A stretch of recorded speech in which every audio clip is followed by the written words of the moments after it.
প্রিয় দর্শক, আসসালামু আলাইকুম। দর্শক, আপনাদের প্রীতি ও শুভেচ্ছা জানিয়ে শুরু করছি নতুন একটি ভিডিও। তো দর্শক, আজকে আমরা এক সুন্দরী অসহায় মেয়ের গল্প তুলে ধরবো, যার নাম হচ্ছে রুমি। রুমির বাবা নেই, ছোট একটা বোন আছে। তো রুমির মা একাই ইনকাম করে, অভাবে সংসার। রুমিকে বিয়ে দিয়েছিল, কিন্তু তার গর্ভে সন্তান থাকার পরেই তার স্বামী তাকে ফেলে চলে যায়। তো রুমি এখন মার কাছেই থাকে। তো সুন্দর হলো যে জীবনে এত কষ্ট, আসলে ভাগ্য যাকে লিখে রেখেছে কপালে কষ্ট, তার কষ্ট কি কখনো ফুরায়? সুন্দর হলেই জীবনটা সুন্দর হয় না। তো রুমি একা একা বসে আর খালি চিন্তা করে যে আমি কি ভাগ্য নিয়ে জন্ম নিলাম। যা মার ঘরে কষ্ট ছিলাম, হয়তো চিন্তা করেছি বিয়ে করে হয়তো সুখে থাকবো, কিন্তু সেখানেই দুঃখ। তো এখন সন্তানকে নিয়ে আমি কোথায় যাব? কে আমাকে ঠাঁই দিবে? সবাই তো অবিবাহিত মেয়ে খোঁজে, তো আমার মতো বিবাহিত মেয়েকে কে বিয়ে করবে?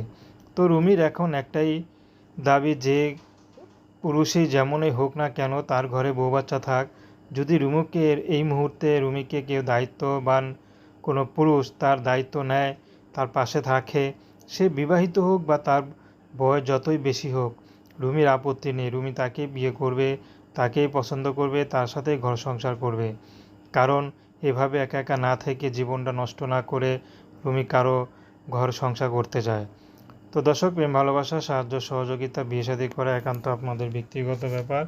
তো আসুন আমরা ৫ ওয়াক্ত নামাজ পড়ি, সর্বদা দেশের সেবা করি। আসসালামু আলাইকুম রহমতুল্লাহি আবরকাতুহু।